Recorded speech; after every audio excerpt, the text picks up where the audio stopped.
countries, ministries, institutions, and universities, and all distinguished guests, ladies and gentlemen. A very warm greeting, good afternoon from Jakarta. It is an honor for me to welcome you all to the 5th MAFIN Talks, Digital Government for Social Economic Growth.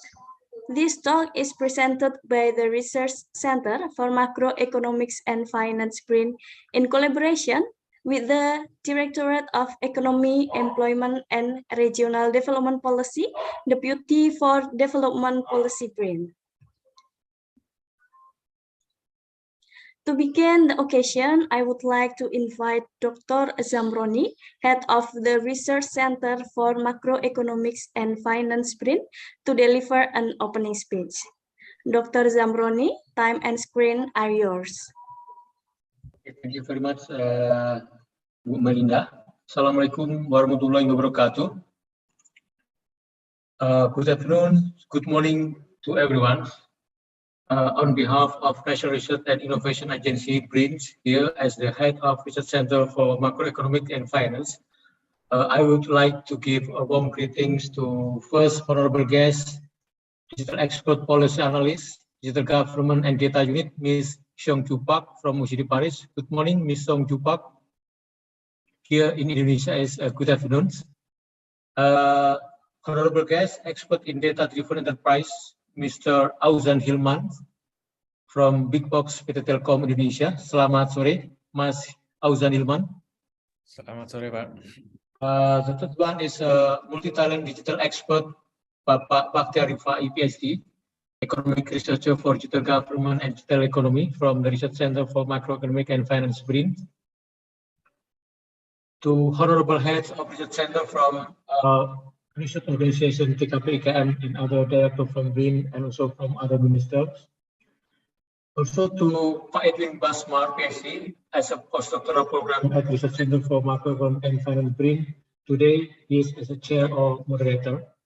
And of course, for the overall participants, audience of MAFIN Talks from our Research Center, from Indonesia, as well as from overseas, all the rest of the world. Today is basically a special day for macroeconomic and finance talks, or we call it as MAFIN Talks, where here the experts in digital government from OECD, from Telkom, and from BRIN will share ideas, thoughts, as well as knowledge and digital analysis to all of us here. We are living in the era of Industry 4.0, in the era of digital technology, with a digital-led community or global society. And when we talk about digital government, it's basically digital governance kind of framework for establishing accountability, rules, and decision-making authority for digital presence for organizations, either for companies or NGOs or government institutions especially. And the topic that we raised today on the MAFIN Talks number 5 here is about how digital government could give contribution for sustainable economic growth, especially for Indonesia, and also it's a kind of experience that we can be learned to other countries. And the digital economy is considered as an effective measure to minimize the negative impacts of the COVID-19 pandemics. And so for this recovery phase, after the pandemic or post-pandemics, again, digital economy in more specific usage about digital governance become the backbone of organization, become the backbone of the government institution. And here we need to highlight the MAFIN Talk discussion. We would like to invite all experts here in digital government to elaborate more on how digital governance would enhance the economic recovery, could create and also to support the economic growth. The participation of people, the participation of the community, and the participation of the society in the inclusive backup economy is important aspect with respect to the renewable resources that the country has. Of course, here to achieve sustainable economic growth. When we're talking about digital governance, digital here is no longer just about technological enabler. In high-performing organization, it plays a significant role in defining what is organizational culture, what is organizational strategy, and in order to maximize the impact of organization to the community, and in broader sense is to the economy. And digital government here is a key component of creating modern governance. And last, in promoting digital governance in organization, in the companies, in government institution, in addition to the availability of digital asset and infrastructure, digital commitment and supporting policies on the implementation of digital governments are important aspects to achieve the official goals, to achieve the common goals of the society, and to give the broad impact to the economy, especially when we're trying to search for sustainable economic growth for development. Thank you very much. Assalamualaikum warahmatullahi wabarakatuh. Waalaikumsalam warahmatullahi wabarakatuh. Thank you, Dr. Zamroni. For the next, we have arrived at the main agenda for today's talk, that presenting several speakers, and each of them will deliver interesting topic. May I kindly invite our moderator for today, Mr. Edwin Basma, PhD, Researcher, Research Center for Macroeconomics and Finance BRIN. Okay, good afternoon, Mr. Edwin.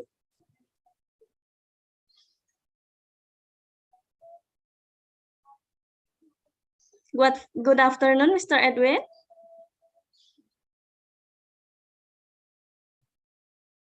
Okay. While we are waiting, before that, I would like to read a brief profile of him. Edwin Basmar, PhD, National Research and Innovation Agency BRIN Indonesia, postdoctoral in Economy, Macro, and Finance, research the momentum of the COVID-19 pandemic to the development of green financial sustainability in Indonesia. Research can cryptocurrency created bubble economic.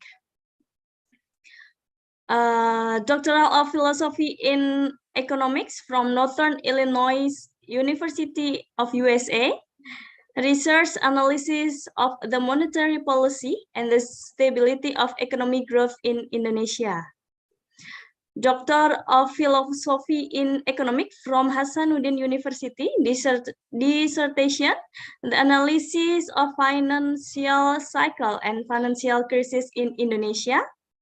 Magister Management from Hasanuddin University, thesis, the influence of fiscal policy and monetary policy on economic growth after the monetary crisis in Indonesia. His research experience, identification of banking credit behavior in the waves of financial cycle during the pandemic COVID-19 in Indonesia in year 2022. Second, the climate changes in banking credit to the financial cycle during COVID-19 pandemic in Indonesia. Third, tekanan suku bunga terhadap siklus keuangan di Indonesia. Fourth, analysis of strengthening cooperation and global financial institution, and many more.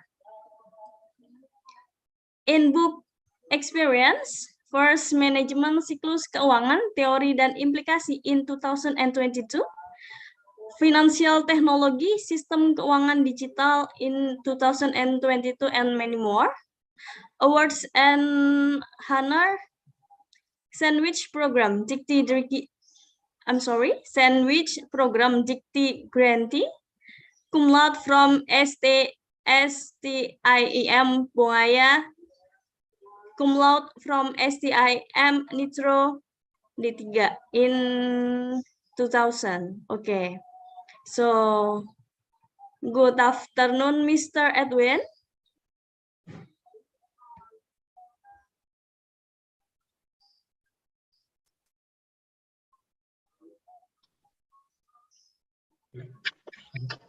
Okay, I'm so sorry because there have something problem in system in my places, so I'm sorry for that. Okay, can I start? Okay. After this, we will lead by Mr. Edwin. To the next session is I'm sorry. So we have to wait for Mr. Edwin. Yes, I'm Mr. Edwin. Oh, thank you. I'm using. I'm sorry.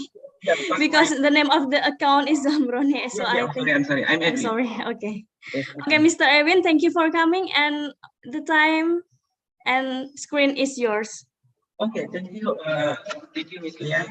For the first, I'm so sorry because there have something problem in my system, so I have to change to another PC, and I'm using a PC from Mr. Zamroni to conduct this session. Okay, for the first, I want to say thank you to all participants because they have coming in the seminar today in the macroeconomic and finance or MAFIN talk in 5 series. And second, I want to say thank you to Mr. Lia as master ceremony today. And then I want to say thank you to Mr. Zamroni, PhD, as head of the Center Macroeconomic and Finance in BRIN. And last, I want to say thank you to all speakers today. And before we start, let's send pride to some victims in Indonesia, especially in Cianjur, because they have acquired yesterday. So let's start to pray for the victim of earthquake in Cianjur. The prayer start.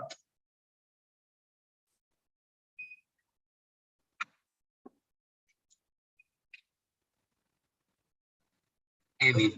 Thank you for your prayer. And then today we are talking about digital government and sustainable economic growth. They have any 3 speakers today, and then but before we start for the first speaker, and we have to read the CV of our speaker today. For the speaker, the first speaker, Mr. Bahtiar Rifai. Yes. Yeah, I'm here. Or Bobby. Yeah, we call Bobby. Okay, and the CV of Mr. Bahtiar is an economic researcher and economic lecturer. He is economic research in economic macro and finance Indonesian National Research and Innovation Agency, and then he is economic lecturer in economic and business faculty Diponegoro University, Undip, and his education in 2020 Universities of Birmingham, United Kingdom, PhD in economic geography. And 2010 economic graduate from Bandung Technology Institute, ITB Bandung, master training in urban and region planning, and 2005 graduate in Diponegoro University, Semarang, Indonesia, bachelor in economic, and they have many working experience. In 2006, Economic Research Indonesian National Research and Innovation Agency, or BRIN, until now, as a lecturer in University of Diponegoro, Semarang, until now, Universities of Birmingham, United Kingdom, Minister of Women Empowerment and Children Protection of Republic of Indonesia, research specialist in small medium enterprise empowerment, National Defense Institute, Lemhanas of Republic of Indonesia, and he is many international training, government in the digital age, social Spartan dynamic course, studio for big data analysis, big data winter course, Asia Pacific Young Leaders Training, local economic and regional development, Taiwan Young Study, Come for Future Leaders. The recent publication, Technology Adopts Issue and Challenge for Micro, Small, and Medium Enterprise, a study case of the food and beverage of subject sector in Indonesia, published in Journal of Asian Finance, Capital Digital Research, and alternative method during the COVID pandemic in the global South countries, an Indonesian study guide, case study, published in Journal of Indonesian Social Science and Humanities.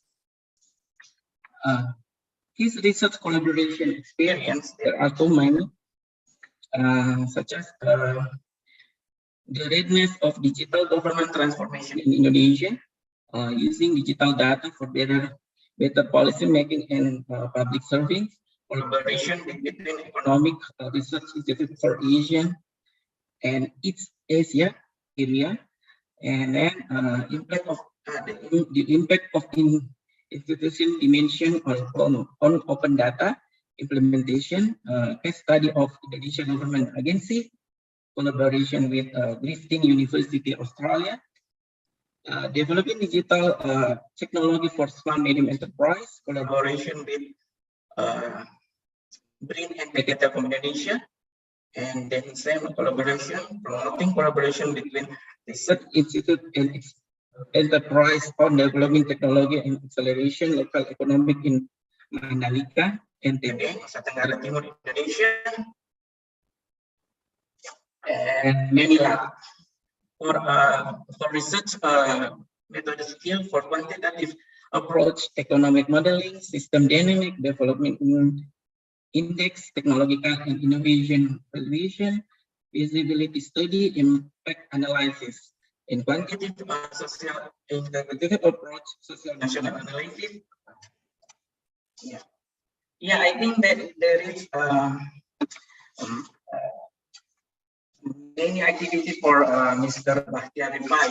So today, Mr. Bahtiar will be presenting about the government's readings on digital government transformation in Indonesia. But for the second speaker, we will become from Ausan Hilman Tanto and his CV.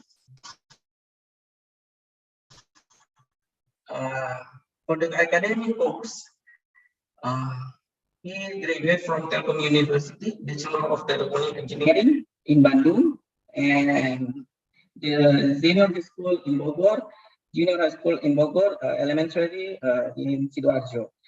His job experiment, chief of officer of Big Box in Telkom, CAO of Idea Space Top 20 Innovation, Idea in Head Idea in Telkom Group, Sales Engineering Regional Enterprise, CAO of Indiscover Top 1,100 Innovation Idea and Head Idea, CTO of Magic of Data Valuation in Access Management of Telkom Region 2 Jakarta. This organization expand hubungan antar lembaga member of pengurus pusat Persatuan Bulu Tangkis Telkom Group, Secretary of Sekretaris Karyawan Telkom, Staff of Bidang Organization, Chairman of Division of Financial and Entrepreneurship. Okay, there's I think there's many word from Mr. Ausan, but I think this is enough to see. And the list, Mr. Ausan, there will be presentation about fostering government data digitalization in central and local government Indonesia. And the last speaker, Ms. Seong-Ju Park. The city of Seong-Ju Park joined to the OECD's Digital Government and Data Unit since 2002 and currently leads the work in digital government with the focus on government for digital government and public service, designed and delivered in the digital age. Her work with the OECDC, Working Party of Senior Digital Government Office, has also covered an OECD's Digital Government Index. She has carried out the digital government review and capacity building work in Europe, Middle East, and North Africa and Asia. Prior to joining the OECD, Seong Ju spent several years working on digital government and Korean Minister of Interior and Safety.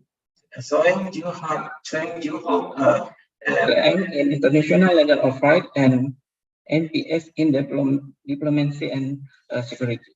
And Miss Seong Ju will be presented about digital government challenge and policy model that accelerate digital transformation in government sector. Okay, there is a speaker today, and for the first time, I give time and screen to Mr. Bahtiar Rifai, PhD, to give the presentation in 50 minutes. 10 minutes to you. Okay. Thank you so much, and thank you so much for the opportunity. And before I start it, let me greet my research partner, particularly that successful these studies, and also our partner, Big Bok, Mr. Auzan. Good evening, and Miss Seong Ju Park. Thank you to attend and contribute for this seminar. And I would like to present my research finding. And is it already presented? The slide. Yes, Mas. Yeah. All right. Thank you. And my study was conducted with my colleague Melinda Saria Yusman, and we are researcher for National Research and Innovation Agency BRIN of Republic Indonesia. And this study was conducted in 2021 until 2022, and fully funded by AREA. And all of the report can be accessed through AREA website. So you can go through the AREA website to see or to read the publication. And why we take the digital government in this study? Because as we can experiencing and we can see that digital technology development and innovation that have formed a digital economy and also stimulate the industry 4.0. Meanwhile, we also experience how a digital technology helped we survive from pandemic COVID-19. That development can keep going until now. We see that there is a wide gap between a government and private sector in digital technology adoption. It can be like 6 to 7 years that government left behind than private. We see that during the pandemic, how the private spend more money to invest in digital technology instead of the government, because the government has responsibility to recover the economy, health, and also the society. That therefore, private more leading the digital economy. This make that policy are more private driven. Meanwhile, that's a policy that tend to more private driven. It's generate some risk like income distribution, wealth disparities, and also cybercrime. In terms that government is not ready yet to prepare how to regulate and how to governing the digital economy and digital society nowadays. And we see as well how the growth of population and also, for example, Indonesia, how the digital technology engagement is increased. The growth is more rapid than in developed countries. In regards to the statista, the spending time for population in Indonesia in internet, it can be like nearly 8 hours a day. While the remarkable growth of digital engagement also demand for the government to give a better service to public. Meanwhile, we see that government has a role in planning, policy making, governing, regulating until facilitating the development. that's why we see that how the government pushed the private sector to be more digital, and small medium enterprises to transform into digital, how the banking is stimulated to transfer into digital. But how about the government itself, how they can achieve the digital transformation within the government bodies? And where are we now? Where the study current position? So we already completed the study measuring or observing the digital transformation in local governments. We conducted in in western part of Indonesia, because Indonesia has a width nearly same to United States, the width of Indonesia, and we've done in Indonesia, in west part of Indonesia, in 3 provinces, DKI Jakarta, West Java, and DI Yogyakarta, where the digital index are the highest among a province in west part of Indonesia. Meanwhile, currently we also conducted in middle part and also eastern part in Bali and Maluku. Also, we instead of local government only, we also conduct how the transformation, digital transformation, also undertaking in central government. We see about we observe about sistem pemerintahan electronic, so the government system based on electronic, and then open government data through Satu Data Indonesia, and then local system development in local government. This is in Ministry of Domestic Affairs, and also e-planning from a central government. So the position of our research is here currently, and we identify that there is a gap between local and central government on technology adoption, that which local government is more advanced in terms of technology adoption. That's elaborate in their system, which initiated since 2005.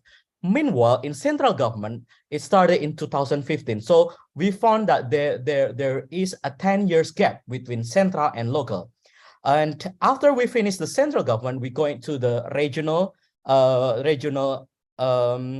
analysis in ASEAN country members, and how the global experience on undertaking digital transformation in government sector. And the objective of this research is to see how the government are ready to employ digital data that can support their business process, and also what the issue and challenges of digital government implementation have been encountered by local government. And why we select the local government, because most of the policy is most operationalized in servicing in the public, which most policy are implemented. And we contribute by bringing the perspective how digital transformation implemented in a government sector from developing a country perspective. And also we try to digest from a bottom-up analysis from sub-national level, and then national level, and then going to regional, and then to global. But currently we are in a sub-national level. And we also try to develop how the elaboration to business process between a digital government that utilizing data for policy, that's inward looking orientation, and also how this can provide better service to public or outward looking orientation. And we are focused on how the data utilization already implemented in internal government business process, such as from planning, budgeting, monitoring, and also how it reflecting into the public service through the if we can see that's a business permit and registration unit. So this is where we focus on how digital government are measured in many local government. And this is how the digital government context that Indonesia perceive through the national scale. So digital government in Indonesia is more e-government that reflecting to open government data, and through Satu Data Indonesia, for example, and integration for national data center. And the target is more external, focusing to improve public service quality, and the outreach is business and society.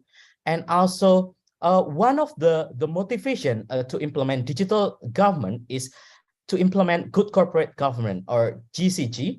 and then improving public service quality, and also increasing public trust to government.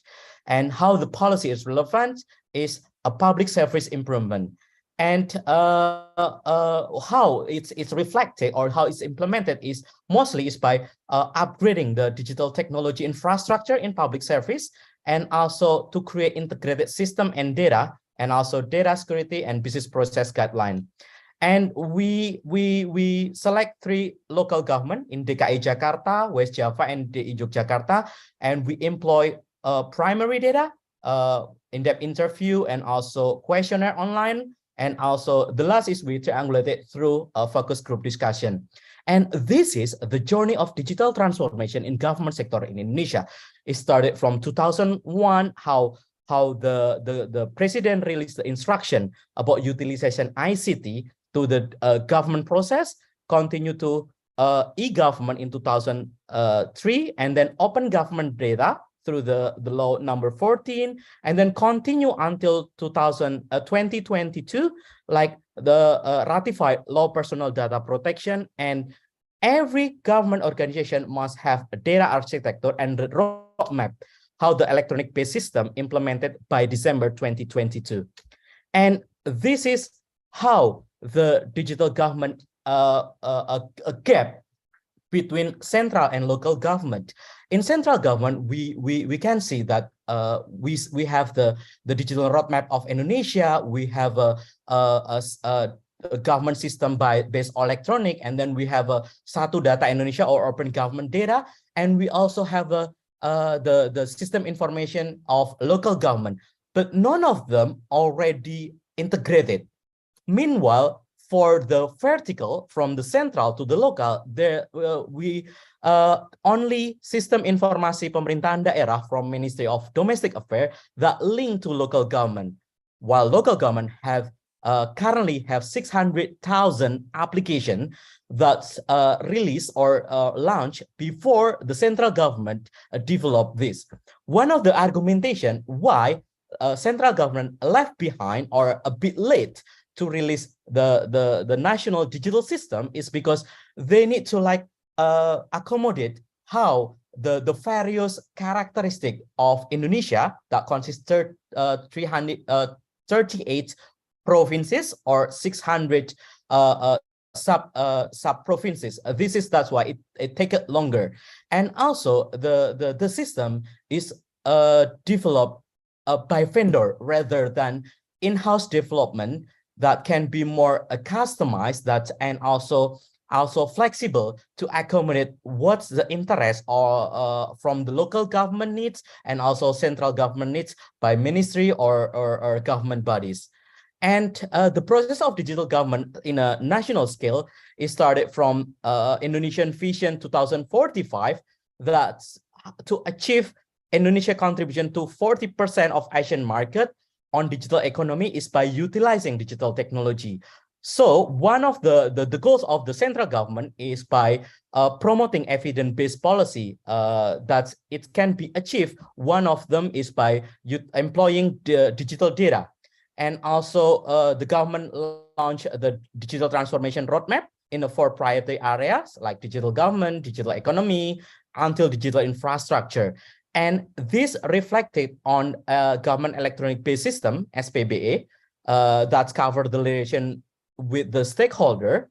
And the implementation, we can see that there is 424 application, that 24 itself is from the central government application.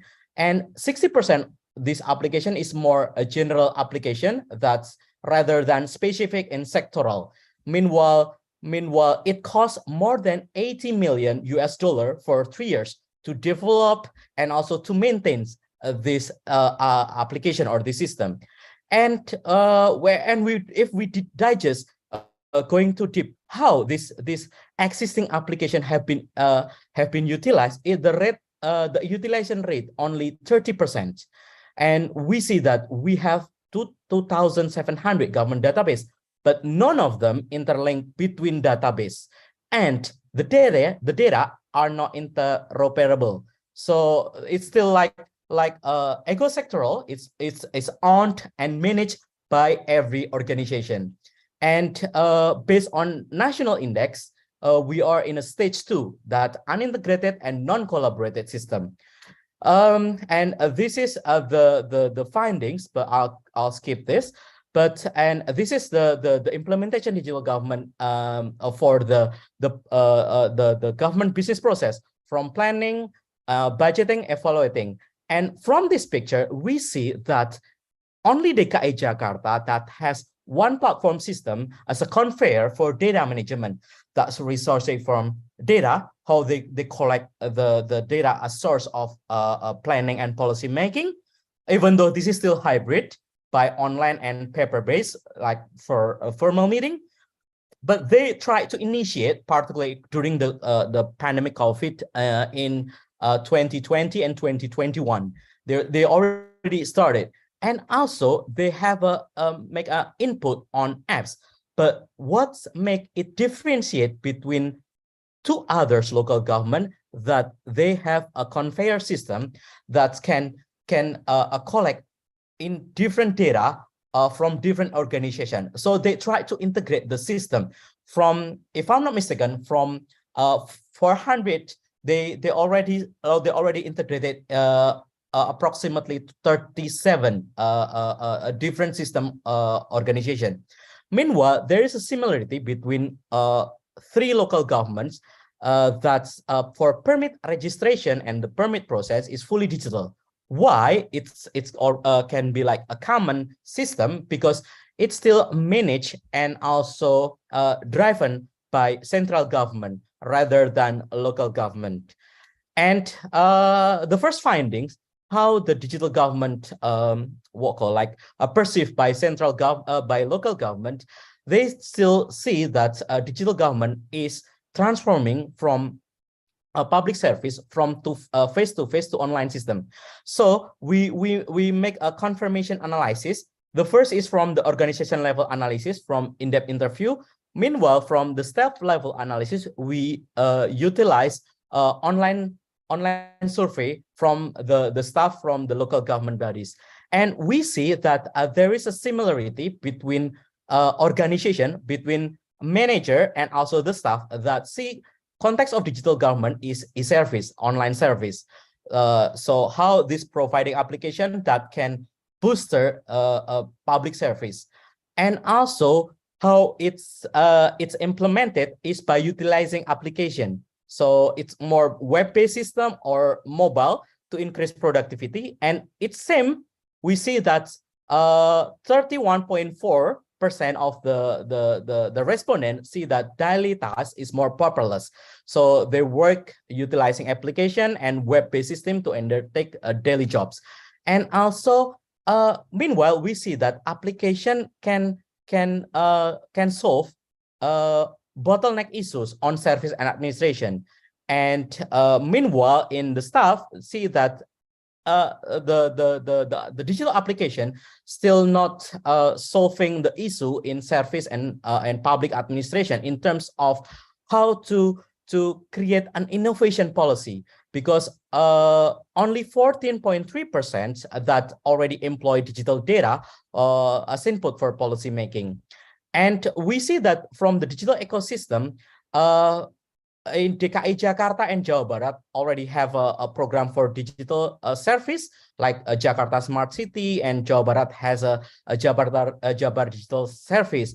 And 3 of the local government already integrate data to public, so like Jakarta Open Data. So Indonesia currently as one of the third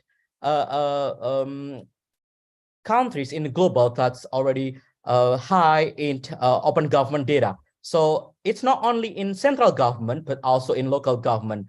Most of the organization already publish their data through their website, like Jakarta Open Data, Dataku, or Ecosystem Data Jabar.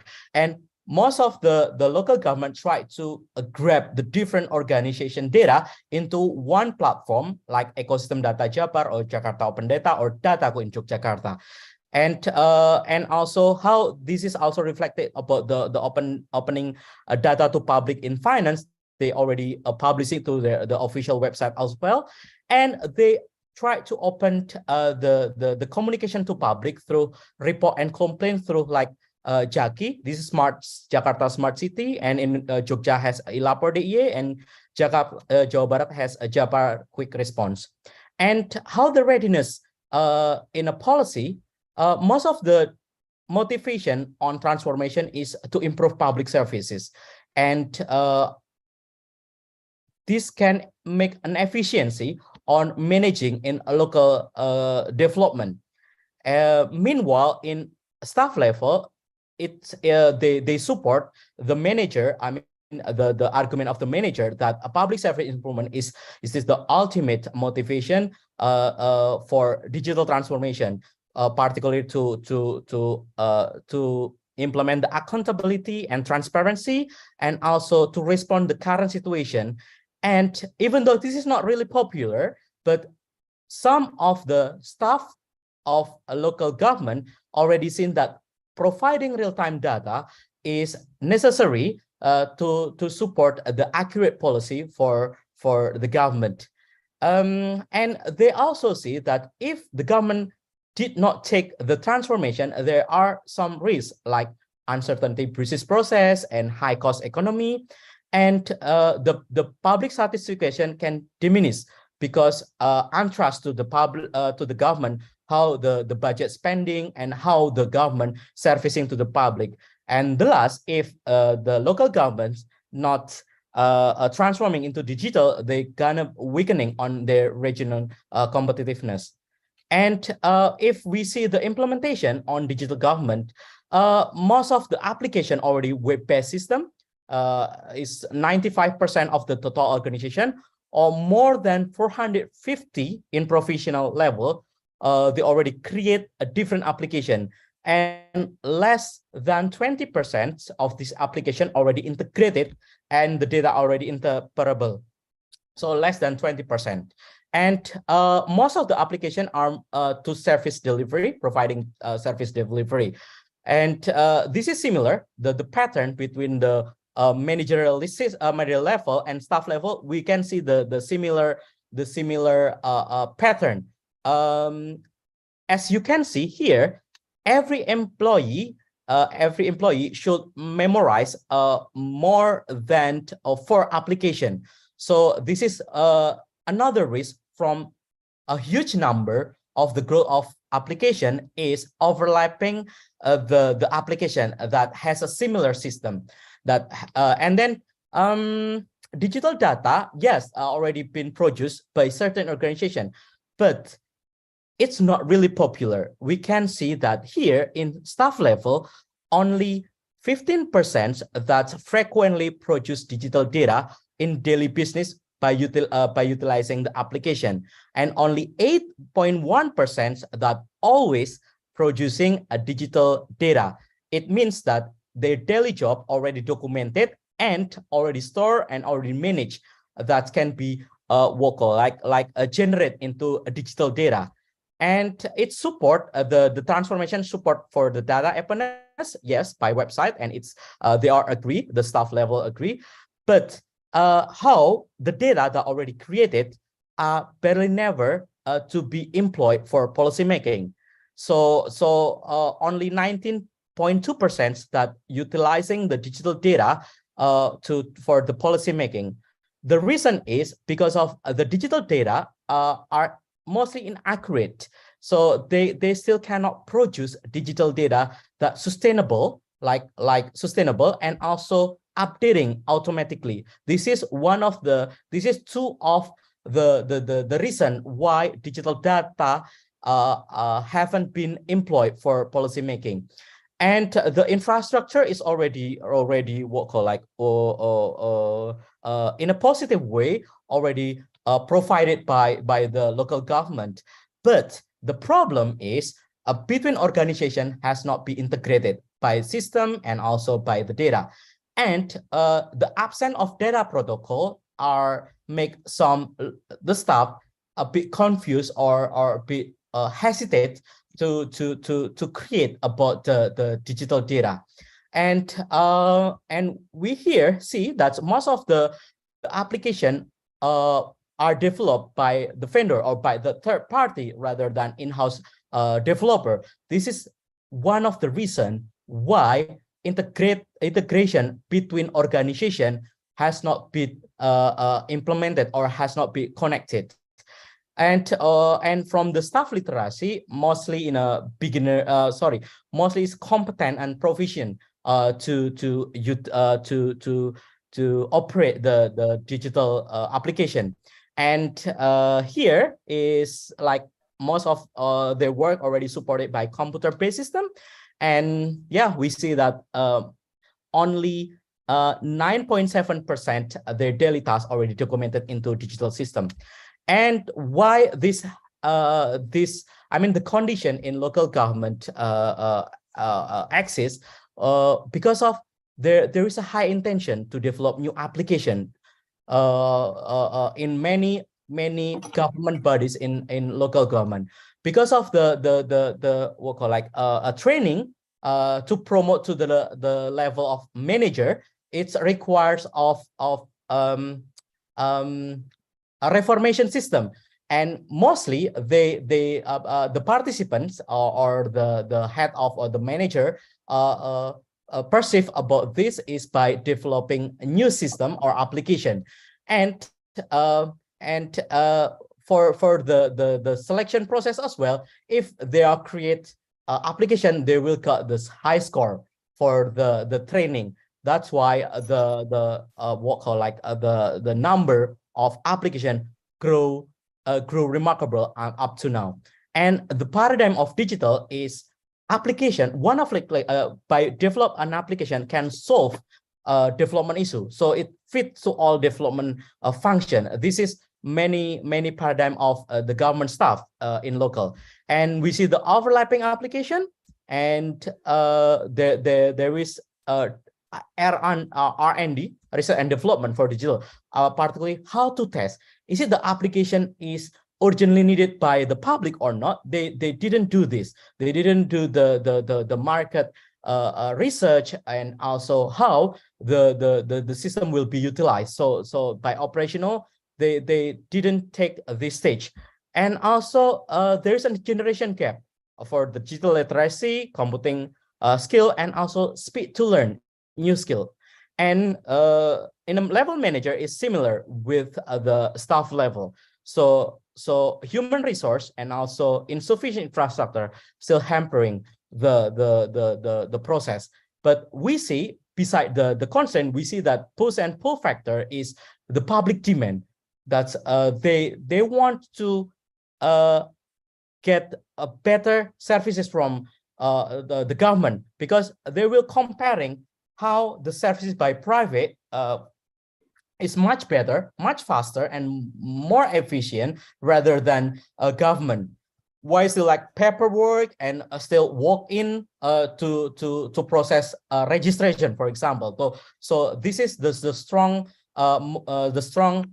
pushing factor to transform in digital system. And also regional competitiveness, because transformation is a precondition to achieve competitive advantage. And at the staff level, they see that public demand is the major or the driver that government should take the transformation. And we try to accommodate, or we try to elaborate from the OECD elements, if I understand, 11 criteria of digital government. And then we try to fit to our in-depth interview and also questionnaire criteria, and this is the result. So by self-assessment by government staff, they said that the Indonesian stage currently in number 4, transforming face-to-face service to online. Meanwhile, at the managerial level, they say that we already in a stage 5, that producing digital data system and integration. And based on the OECD criteria, that's currently Indonesia is mid 58%. That's still low compared to the OECD's countries that, if I understand, nearly to 90% from the 11 criteria. And we see that Indonesia is still in public service delivery stage rather than a data-driven policy. And how the ecosystem already developed or established compared to three local governments that we found a similarity, but strong leadership we found in West Java governor and also DKI Jakarta governor previously, Bapak Anies Baswedan and Ridwan Kamil. Meanwhile, for the teamwork, Yogyakarta it's much better compared to the other local government. And for the creativity and innovation, DKI Yogyakarta and West Java are strong. Yeah, one more minutes, please. Okay, thank you. Please. And this is the value of each local government, that DKI Yogyakarta is city of education, high on digital literacy. Meanwhile, West Java has digital valley. They have a creative hub city. And meanwhile, DKI Jakarta as the capital, they are benefited from the agglomeration. So the economic resources accumulated in capital compared to West Java or DKI Jakarta, like digital talents, and then capital, and also they are easier to make a collaboration with the private and university or research center. And for it's reflected in international collaboration and also intra-collaboration that DKI Jakarta outweighed compared to the other two local government. And for the budgeting, of course, DKI Jakarta has the greatest budget compared to DKI Jakarta and West Java. And we can recommend that we still need to strengthen the contextual and capacity of the government on digital government by undertaking more research and development, or they can make some collaboration with the research center, university, or even private, like startup, to support their transformation. And also the budget allocation need to be like escalate, particularly to shift from vendorship model and start to make in-house developer for the system, the local system, such as providing IT center, IT team, data center, and infrastructure. Thank you so much, and time to moderator again.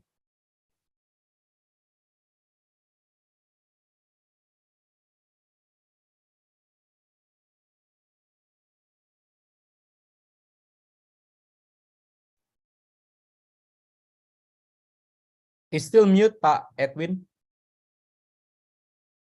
I'm sorry. Thank you for your presentation, good presentation for government readiness on digital government transformation in Indonesia. So the meaning is we have to collaboration about central and local to be a good system, to make a good system for a digital government, to make a stability economic. So they have to prepare anything like infrastructure, the system, the data, and the budget to make the best of digital government for sustainable economic. So we go to the next presenter, Mr. Fauzan Hilman Pustanto. They will be presenting fostering government digital data digitalization and central and local government in Indonesia.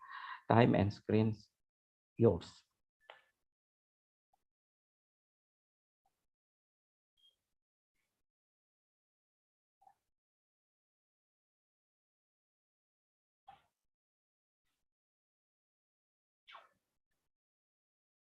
Mr. Fauzan.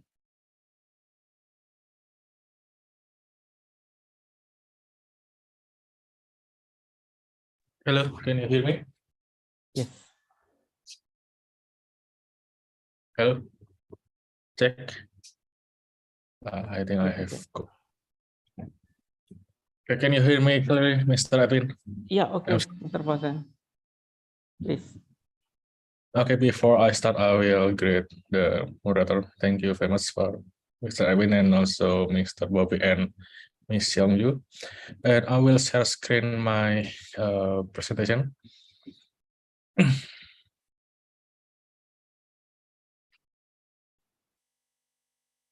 Is is my material in on the screen? Sorry, I just check it.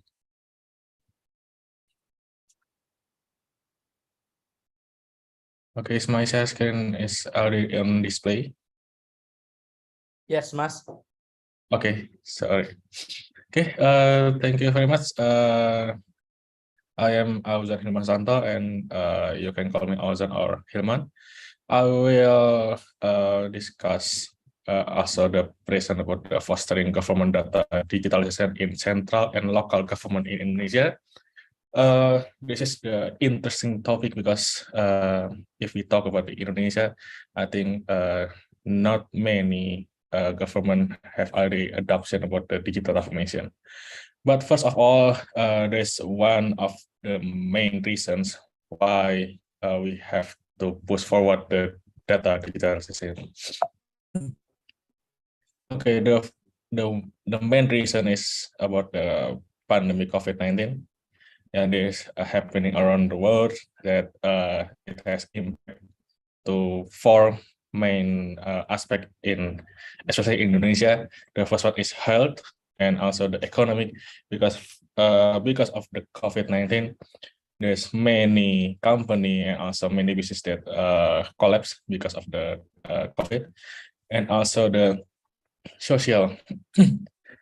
Yes, the COVID-19 has a large impact for the social because we have to keep distance, and also we have to use the technology to socialize to another person, and also the politics.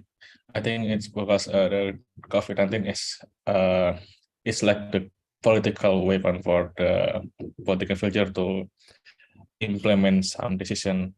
Also in Indonesia, we know about the Peduli Lindungi and also the vaccination. So it's depend on the decision from the top figure in Indonesia. And there are various impact in multi-industry in Indonesia. And this is on the left side. There are the industries that suffer significantly because of the COVID. There are airlines, lodging, movie theater, and in the center, there's plenty of industry that the people or the citizen have improvement, and also the behavior that emerged because the COVID-19. And also, if we talk about the opportunities, the industry that move forward significant is about the retail, B2C, and it's about food delivery, gaming, and also online grocery, and so on. But the most interesting topic is if we talk about the technology adoption and also how we can decide about the future of Indonesia. This is one of the the research that already published. 65 of decisions are more complex than 2 years ago. And if we dig deeper about this published, because there's many biggest challenge to gaining about the data, because if we want to decide about some decision, especially that have major impact for Indonesia, we have to use the data. So the biggest challenge is about the data is silo and it's difficult to access. There's 47%. And the next one is we don't have the internal know-how or capacity to extract.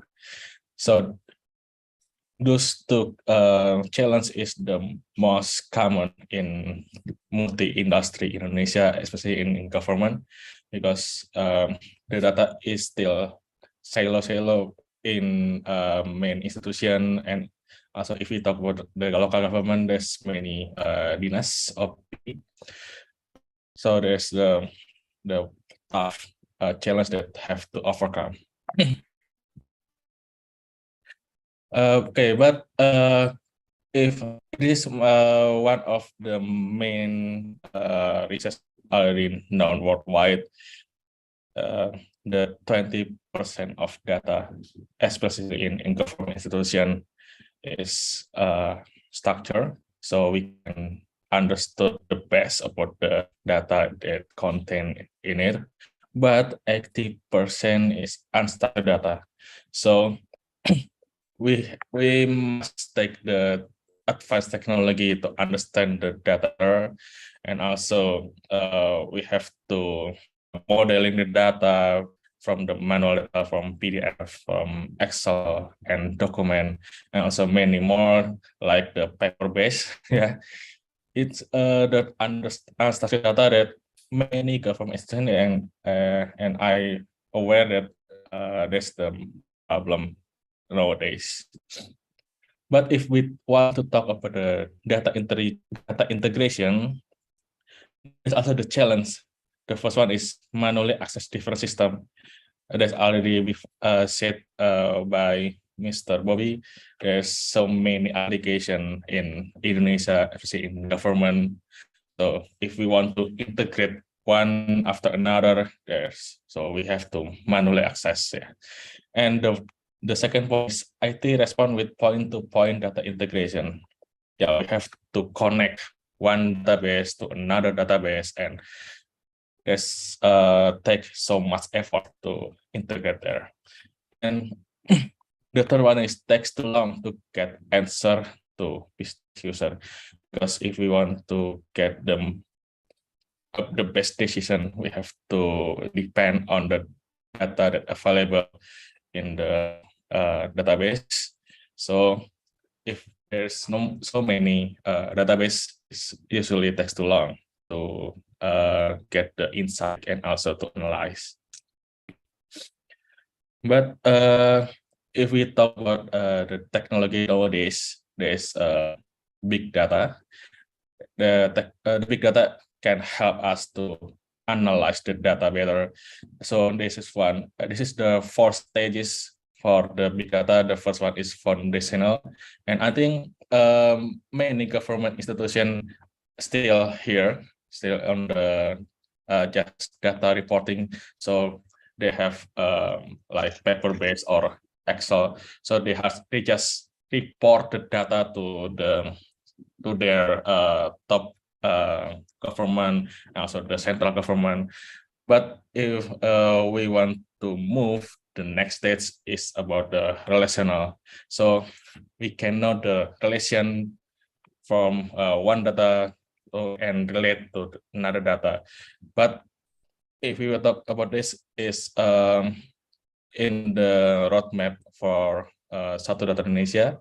So it's talk about the data integration, so we can know and we can interpretive about the data, and this is also rules and method. And Mr. Bobby said in DKI Jakarta and also West Java, I think it's already this stage advanced and predictive, because they are already implement about the predictive analytics, so they know what will happen, what will be the impact, and also strategic direction about how to develop their city to the positive way. But in the last stages is about the prescriptive. But I think if we talk about the prescriptive is a more advanced one, and I think there's no government institution that already implement this. So we, if we talk about the prescriptive, we can know about the potential scenario and also the best course and how we can preempt and mitigate the crisis. But this technology is so advanced and so pricey to implement. So I think for the capital city of some province already implement about the advanced and predictive, but a great number of cities I think is still in relational or in foundational states. Okay, in big data operating model, this is the model of big data that I think we can copy and modify to show the technology adoption from the many government institutions. So we talk about the data source. There's three types of data source. There's structure, as I said before, and unstructured, and the combination of structure and unstructured, there is semi-structure.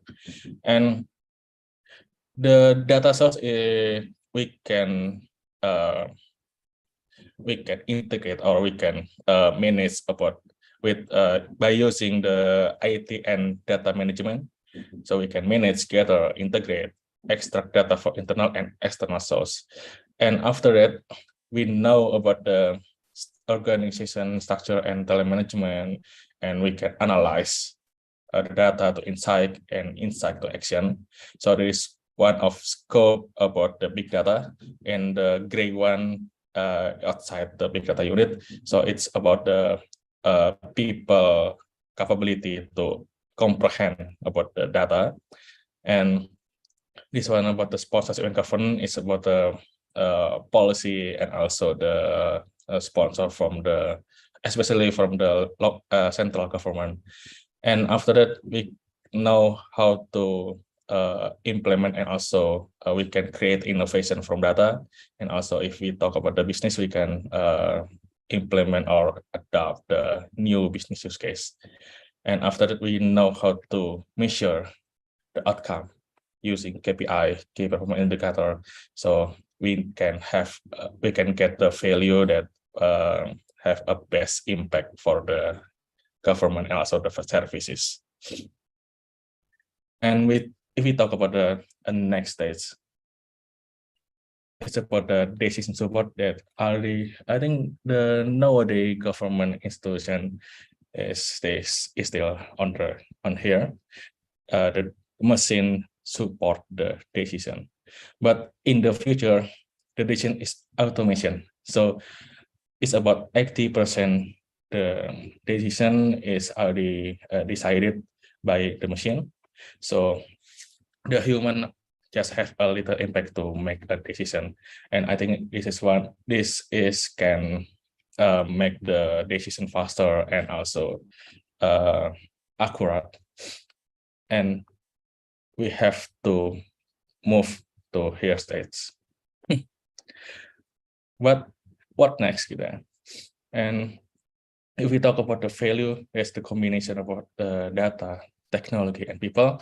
So if we combine this aspect, we can have the value that can help the citizen and also the development of the government institution. And by using the value, we can have 3 points: the first one is innovation, efficiency, and also customer experience. But if you talk about the service from the government, so it's about the citizenship experience. And in Indonesia, there's Satu Data Indonesia that are known in all of the government institutions.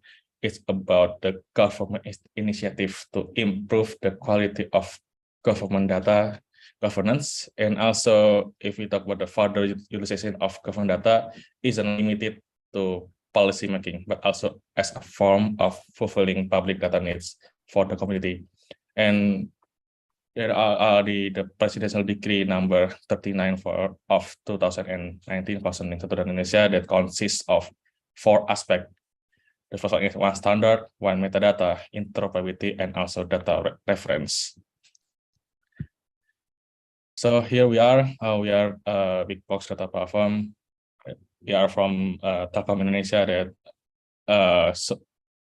deliver and also help the company or institution to generate actionable insight according to the operational and business needs.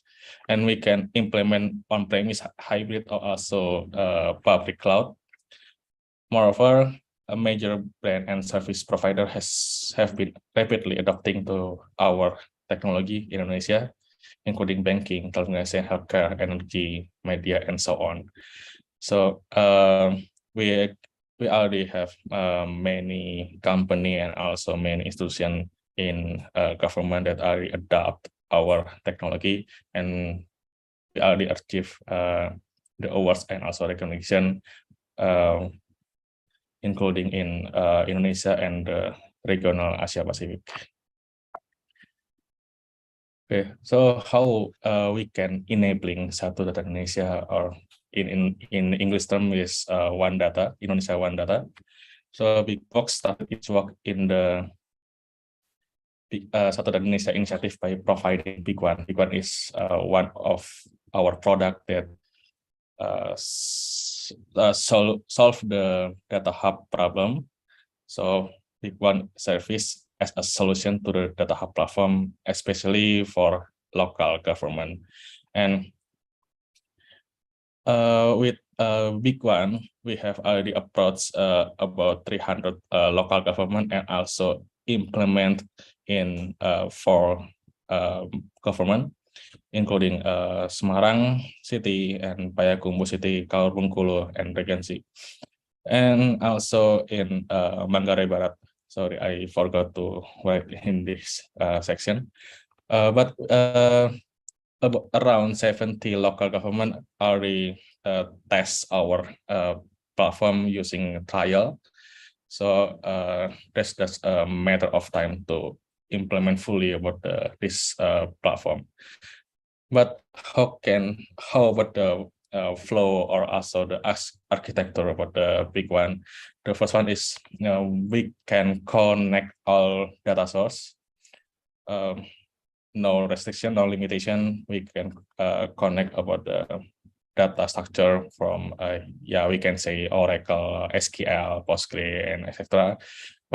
And we can also combine it with the unstructured data by PDF, Excel, and so on. And after that, we create single view of data. So if we talk about it, it's called metadata extraction or also data definition. So we connect all of the data that contain in database. So we can Mr. Olson, 1 minute more. Okay. So we can create a taxonomy from the data, and after that we create the performance indicator using RPJMD in regulation of Indonesia. It's about how we can evaluate the performance from its institution. And after that, we can have the dashboard generator, so we can evaluate and also monitor about the performance every day. And this is one of the example about the dashboard. So the first one is regional profile and program. It consists of sectoral data element of government, such as health, education, social, and also the region potential, such as the interregional trade, natural resources, tourism, and so on. And also we include about the support system vaccination for COVID-19, because we are part of the mechanism for the vaccination in Indonesia, especially in Peduli Lindungi. And this is one about the One Data Performance Report. So we can monitor about the performance indicator based on RPJMD, and also we can know about the detailed data. And if the government needs the public data portal, we also can implement, so they have the public data portal that can that the residents can view and also can get the data that they needs. And this is one of the major contribution for Satu Data Indonesia. It's called data catalog, and national data catalog for Bappenas will be launched at the end of the year, I think. So all of the government institutions will follow about the rules, the method, and also the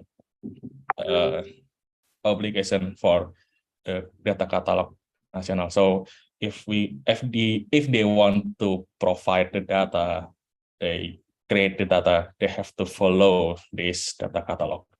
And in this national data catalog, we adopt the technology named SDMX, Statistical Data and Metadata Exchange, and also the certification from ISO standards. Okay, this is the last slide. If we talk about the Satu Data Indonesia and align it with the platform stages of the Harvard Business School, it's already aligned because there's 5 stages. The first one is silo, bridge, hub, platform, and native.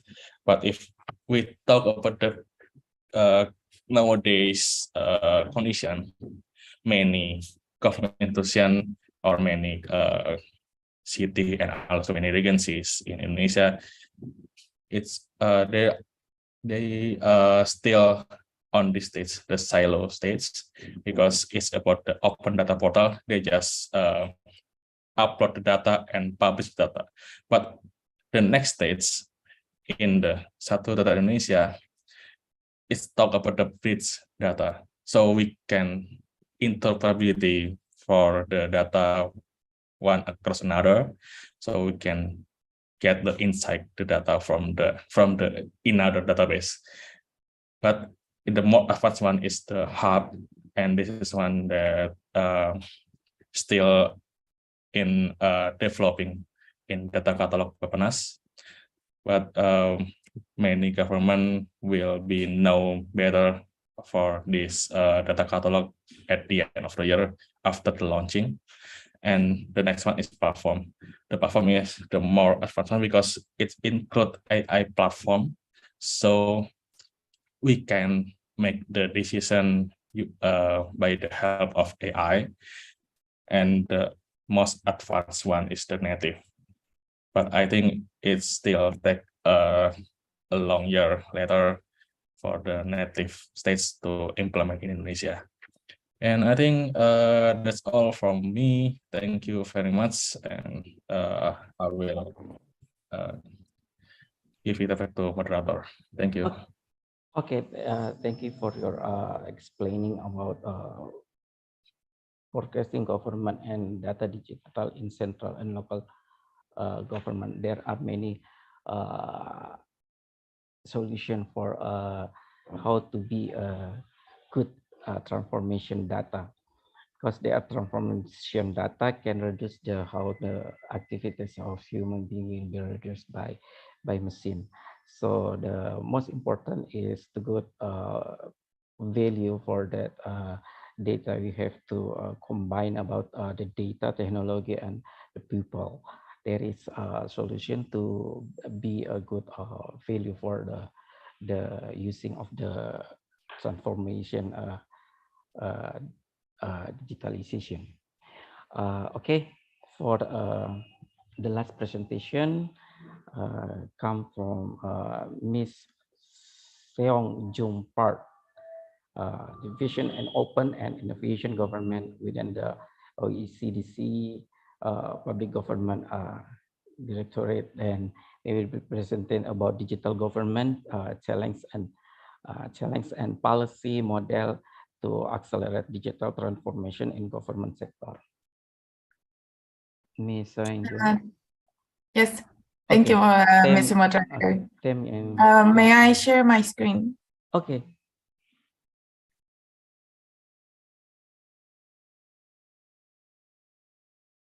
Okay. I hope you can see my screen. Yeah, okay. Yeah, I can. Thank you. Selamat malam. Thank you very much for inviting me for today's webinar. And thank you very much for insightful presentations by the previous speakers. And I would like to start by saying that many governments around the world face similar challenges mentioned before.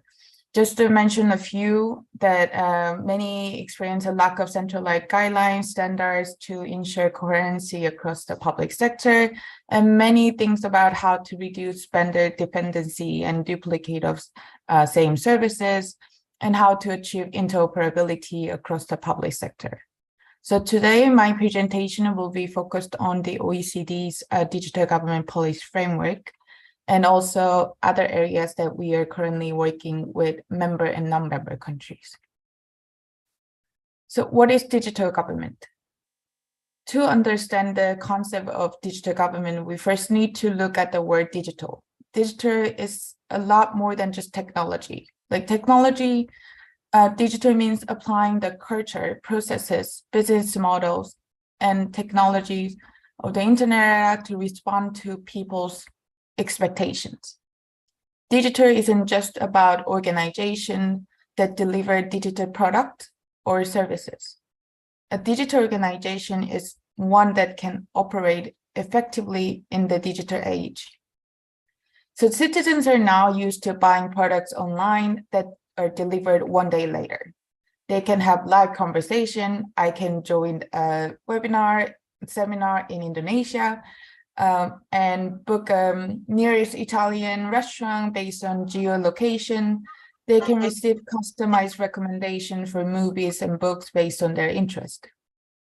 And our citizens.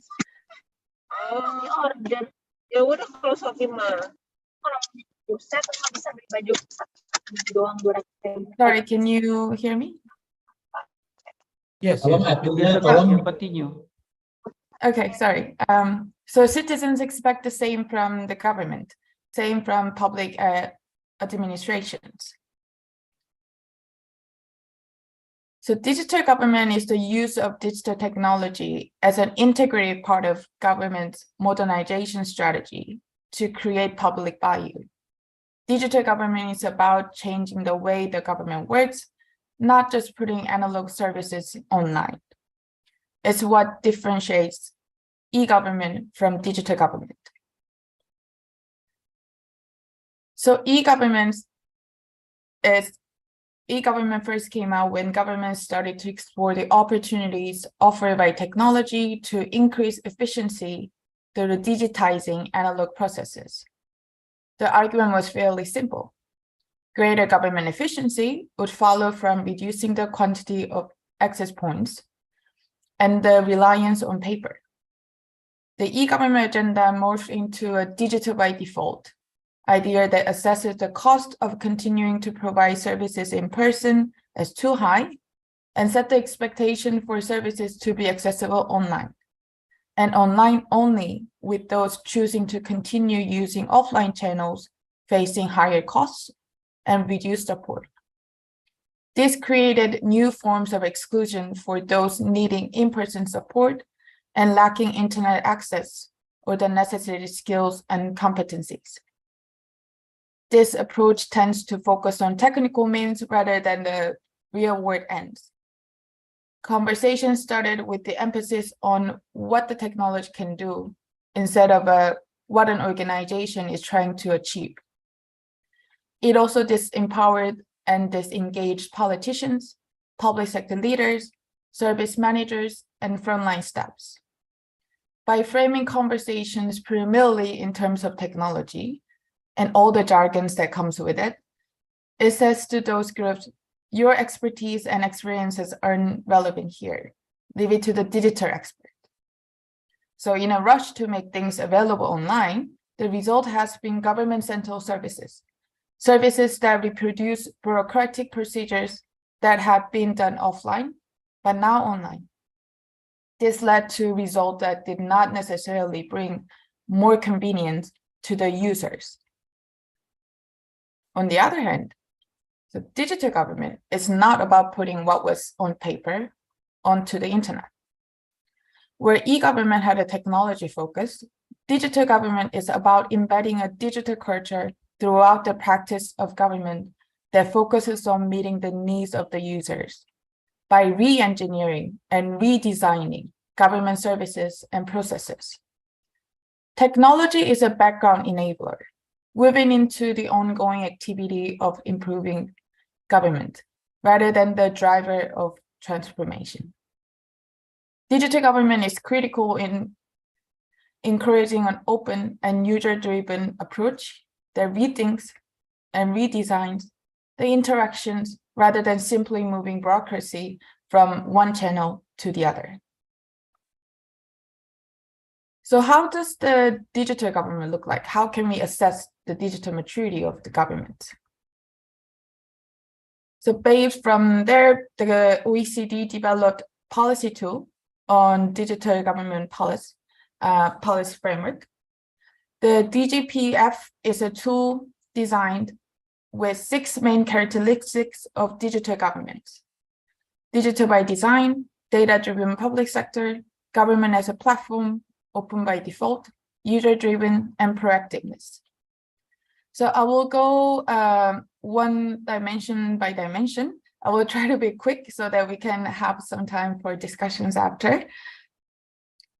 So first dimension is digital by design. A government that is digital by design considers digital not only as a technical topic, but as a mandatory transformative element to be embedded throughout all policies and services.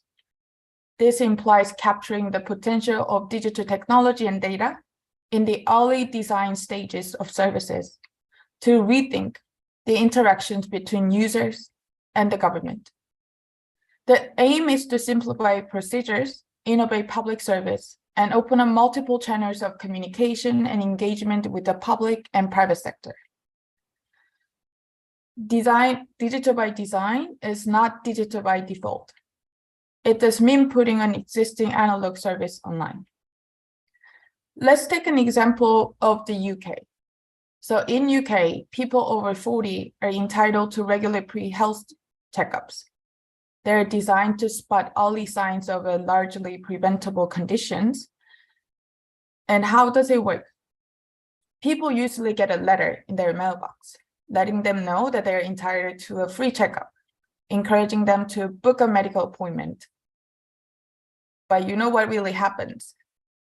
The letter gets forgotten. People don't have time to make an appointment. So how would this service evolve with the digital by default thinking?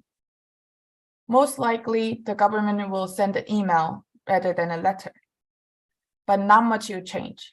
People can still forget to reply on the email. But what if we apply digital by design thinking? So one of London's bureau decided to develop a solution which would make it easier for citizens to get their health checkups. They send them a text message letting them know that they need to do a health checkup, and also suggesting 3 time slots to see their doctors. So the users, when they receive a text message, they only need to type A, B, or C to confirm 3 suggested time slots. If none of them works for them, then they type D, and they will receive 3 new time suggestions. This technology made it easier for users to book appointments. And as a result, the percentage of people doing their free health checkups increased. Next dimension is a data-driven public sector. So 90% of the world data has been created in the past few years. We create data every day. We log into the service online, Facebook, Amazon, Netflix, all these companies sit on the pile of extremely valuable data. These companies know what we like, who we like, what we buy, and they target us with advertisements accordingly. Public organizations also sit on a pile of valuable data, but often governments don't always know it, or at least don't know what to do with this data. A data-driven government is a government which acknowledges the importance of data as a foundational enabler for governments to anticipate and plan. So using data in the design of policies, the planning of interventions, the anticipation of possible changes and forecasting the needs, and also to deliver using data to inform and improve policy implementation, the responsiveness of governments, and the provision of public services, and also to evaluate and monitor, using data to measure impact, audit decisions, and monitor performance. A data-driven government is a government that recognizes data as a key strategic asset and removes barriers to managing, sharing, and reusing data. and also understand the data rights of citizens in terms of ethical behaviors, transparency of usage, protection of privacy and security of data. So here I have an example from the city of Jakarta. The city of Jakarta worked on a project to enhance transport planning and operational decision-making through real-time data analytics.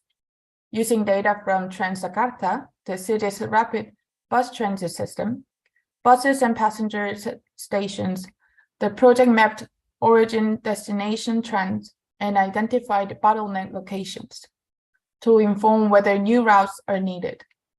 The project also explored the possibility of using real-time data to determine passenger waiting time in order to enhance the efficiency of the bus dispatching system. Next dimension is the government as a platform. Government as a platform is a common core infrastructure of shared digital systems, technology and processes on which it's easy to build government services. Governments are increasingly redesign services to focus on the needs of their citizens in ways that takes advantage of data, the internet, and digital technology. Given the scope and complexity of the public sector, there is a risk that transformation of government services may happen in piecemeal fashion over an extended period rather than delivering in a timely manner at the scale, coherence, and effectiveness required. Rather than approaching transformation on service-by-service base, the proposed government as a platform model allows for transformation to scale by creating an ecosystem that lets service team focus on the unique needs of their users.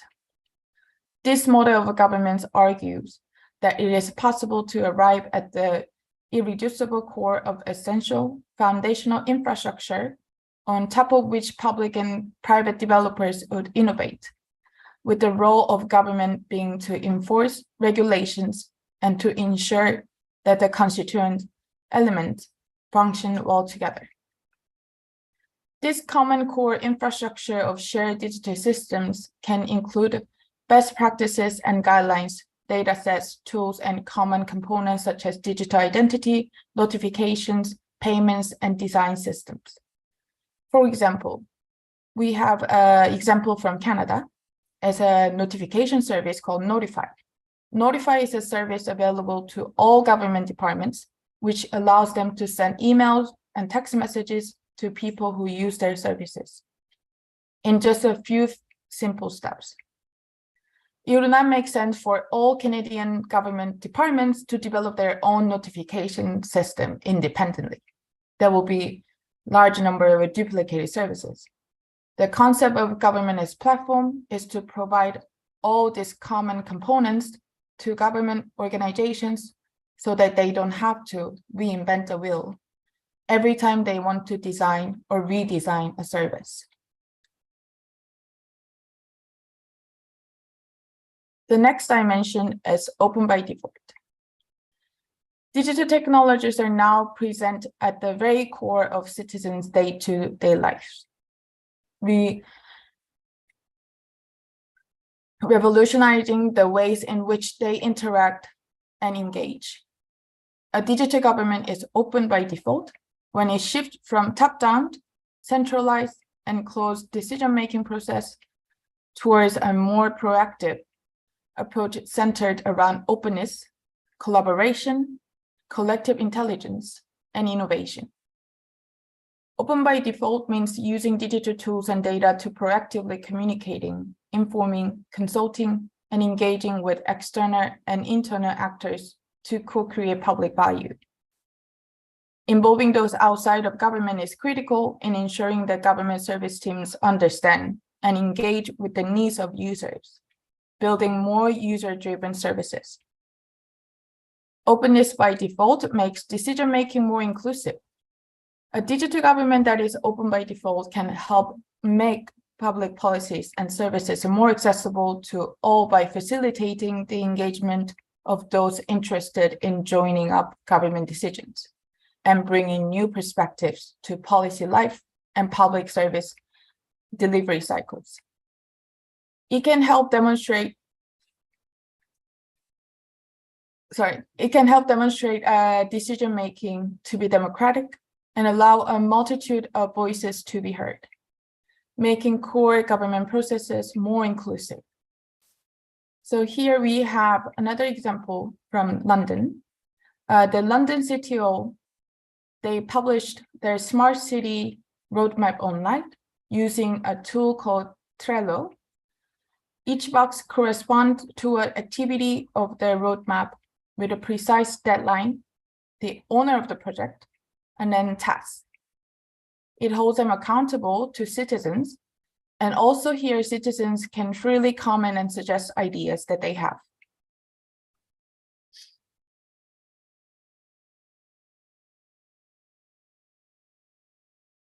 Next dimension is user-driven.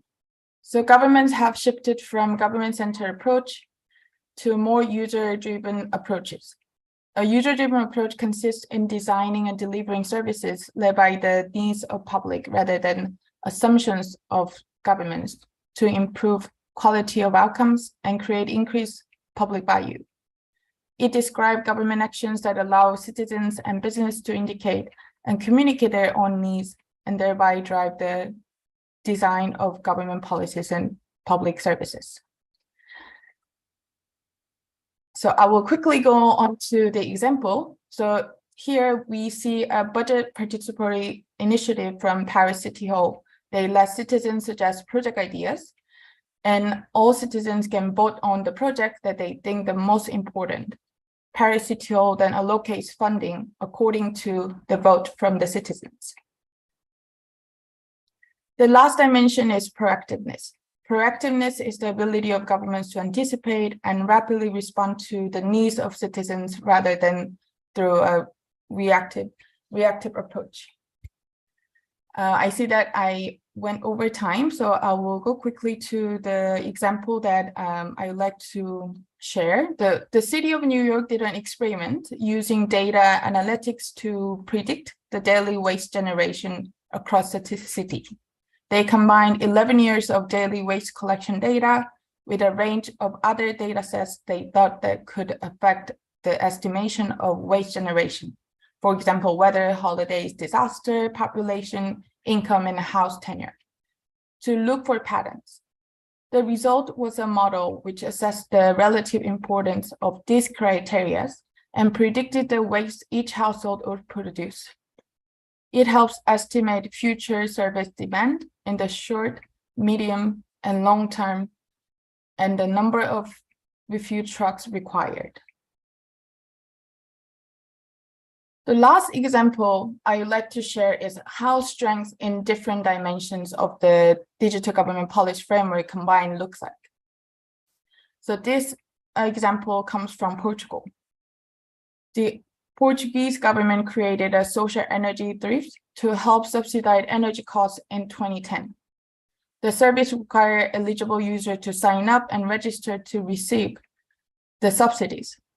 But the initial data showed that those who should have benefited from the tariff was not registering to receive it. So user research identified that these people did not know about the service.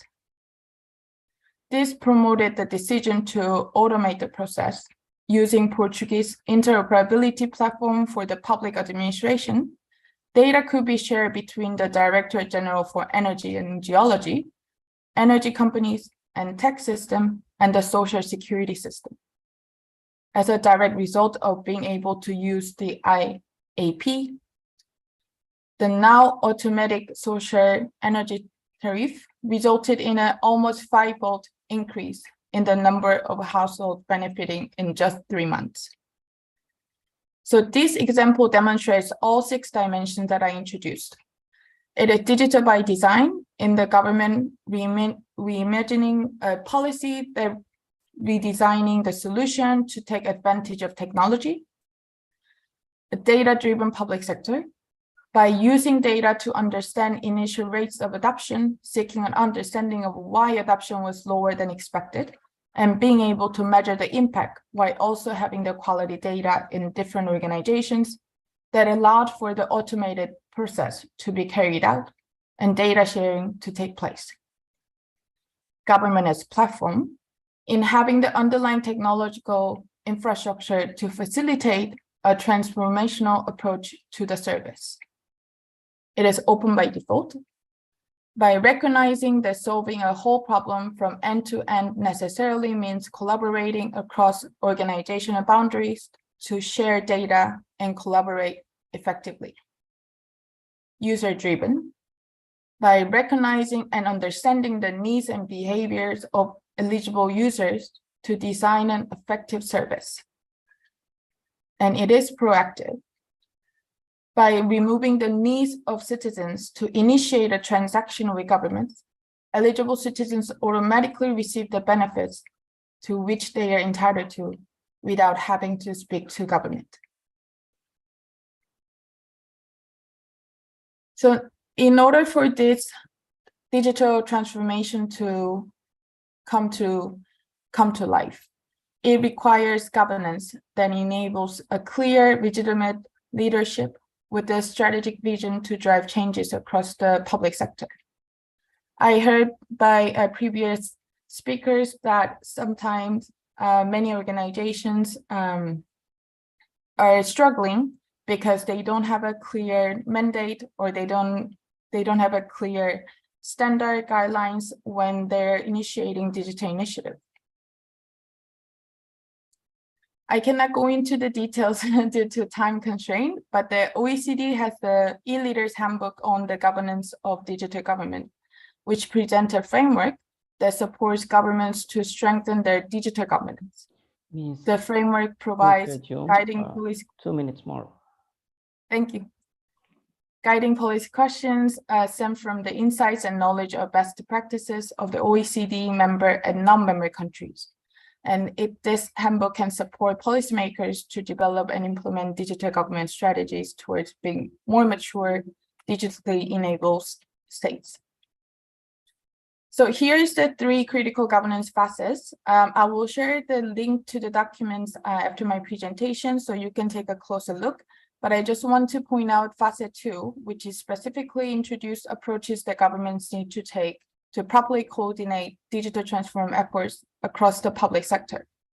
Governments need to have a coordination mechanism in place to create an inclusive environment to listen to different needs of different actors, including local governments. So for further develop our work with governments around the world for sustainable digital transformation, we are focusing on these 4 areas with governments. So first is digital identity. It is an important instrument for improving trust and accessibility in the public sector. Digital identity was also a big work stream for the work of a G20.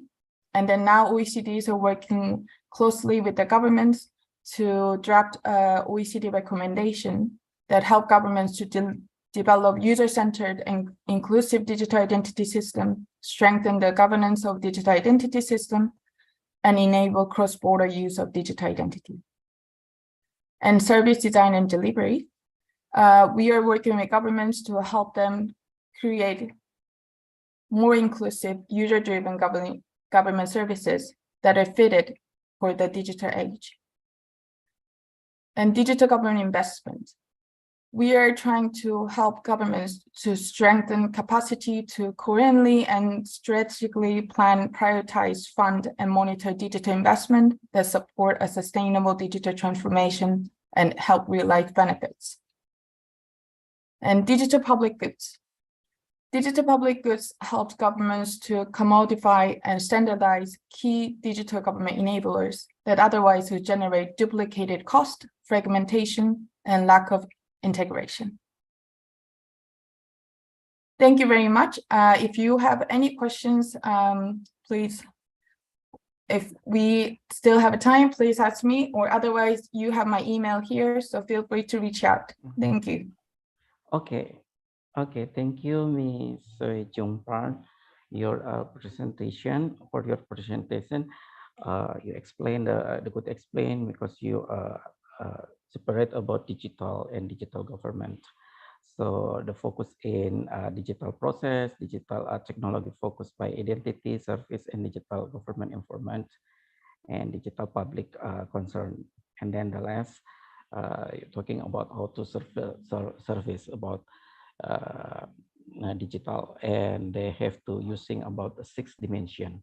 So now we're going to the question and answer for all moderators. They have in the chat box, we have 3 questions from Asep, Rati Parimita, and then Nindya Astrini. Okay, we try to answer the first question. The question is all the data and information directed from the field and village to government to local government must have need verification and legalization. Firstly, collect format and material. If it derives toward digitalization state, the question is who is responsibility for them, and when the data is corrupt or failure before the law. Okay, maybe Mr. Bahtiar Rifai. Yeah. Okay. Thank you for Pak Asep. Perhaps this is the key of transformation is we need a leading organization or the champion that lead for the transformation. But in local government, previously before 2020, it's like an organic. Every leader in the government bodies has an authority to develop an application.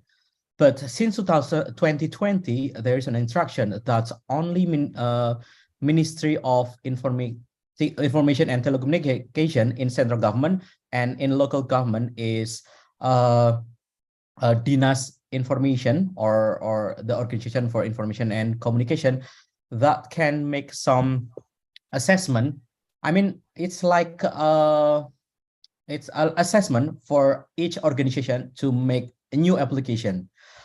So the first is leadership. There should be a leading sector who can make at least a system architecture and data architecture. So it will be unified for different organizations.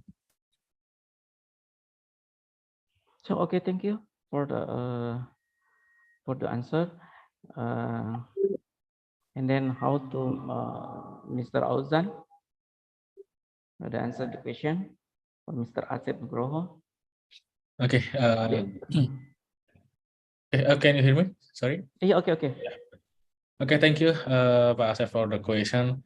And if I think about it, I agree with Mr. Bobby, because I will add some aspect for the answer for the question.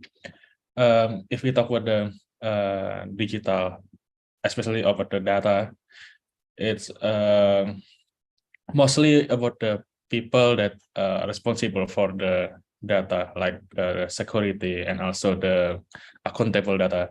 So before we implement the newest technology for the institution, also in the department, so we have to nurture and also foster the people in department of government, so they know how to operate and also how to analyze and how to responsible for the data that they will provide for the public. And if he said about when the data is corrupt, failure before the law. So if we implement the technology by using the standard, so I think it will not happen when the data is corrupt. So it depends on the skill, capability, and also adaptability of the people in the government institution. I think that's my answer.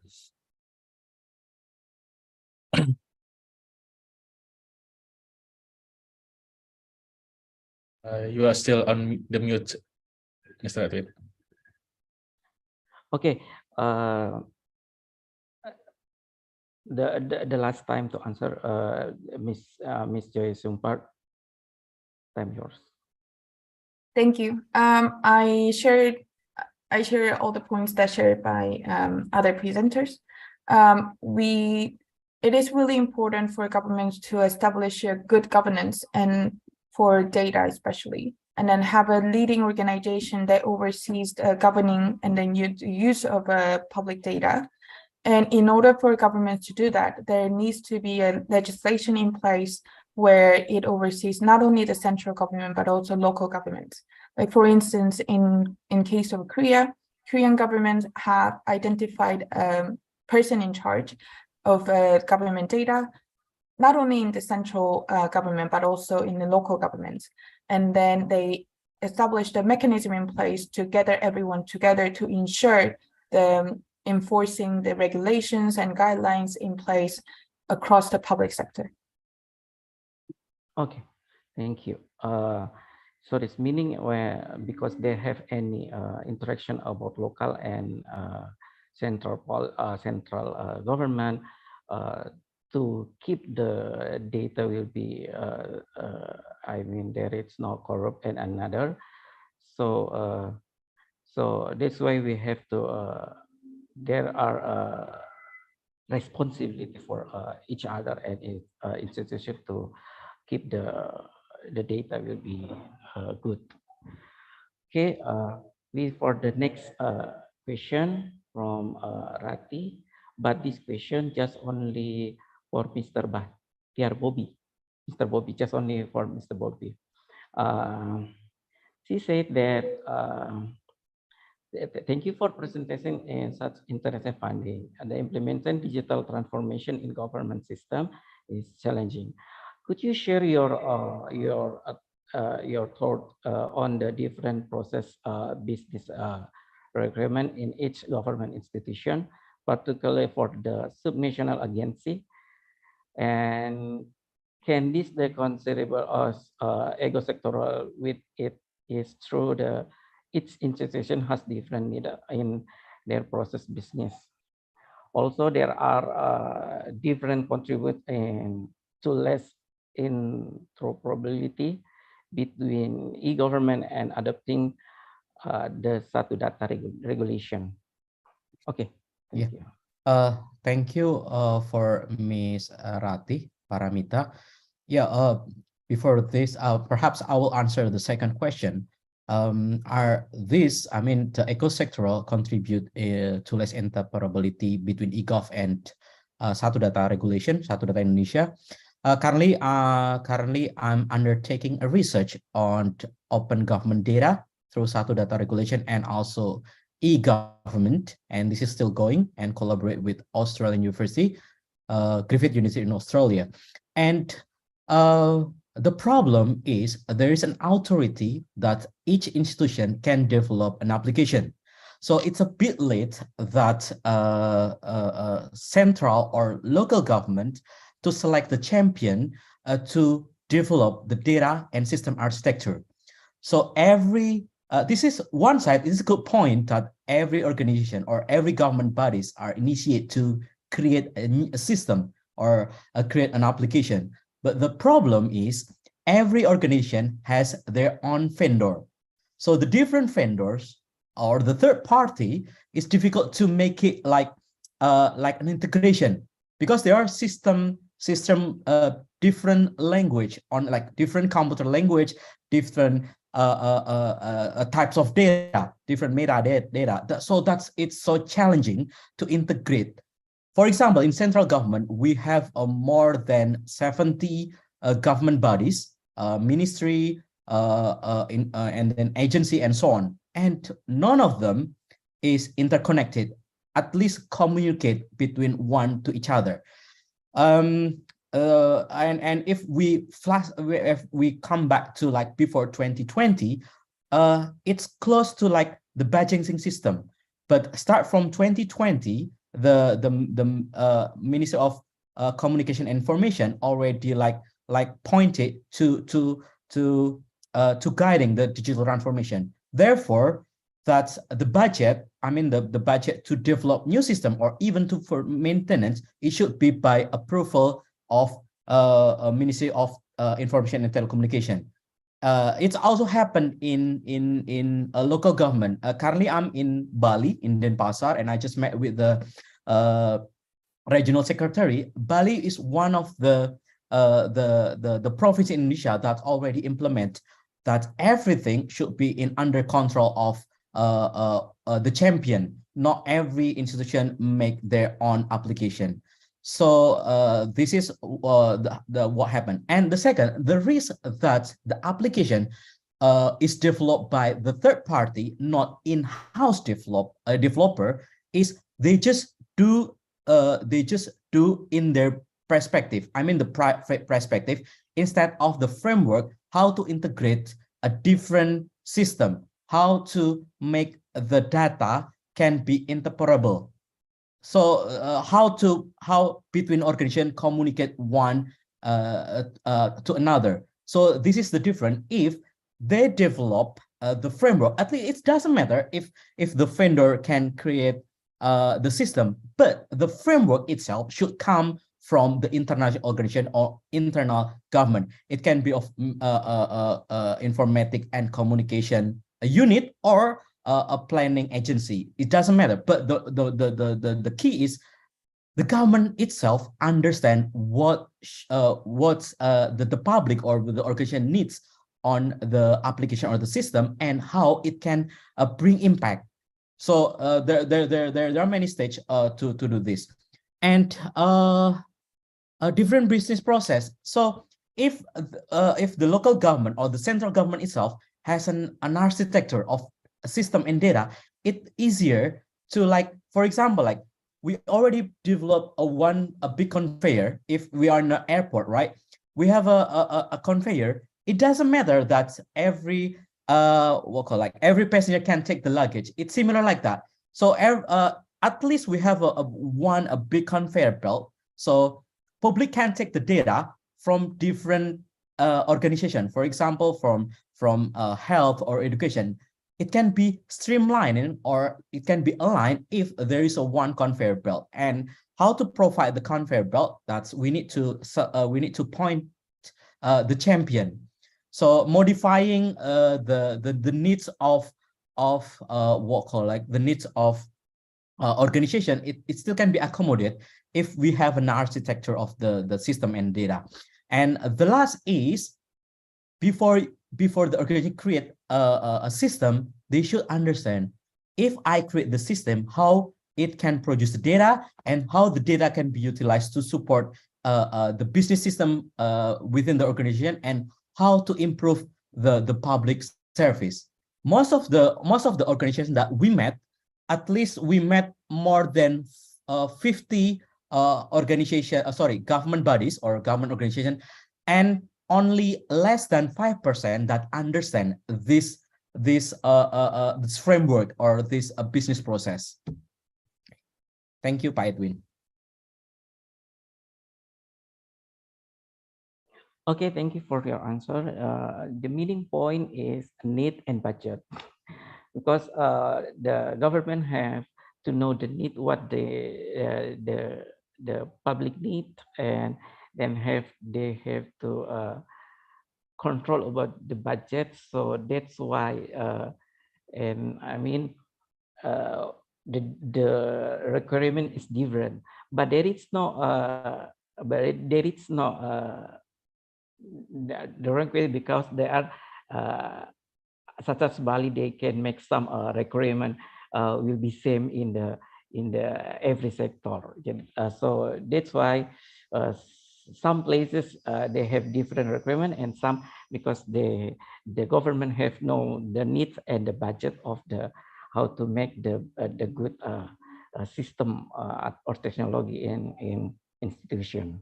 But okay, we go to the next question.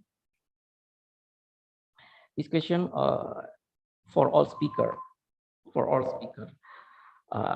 Their references are extremely insightful. I couldn't have but notice that they are internally oriented. For any technology, include the online service, to be a socially and economically impactful, it must be accepted and used first. It's what mentioned that the usage of local and central government only only research 30%.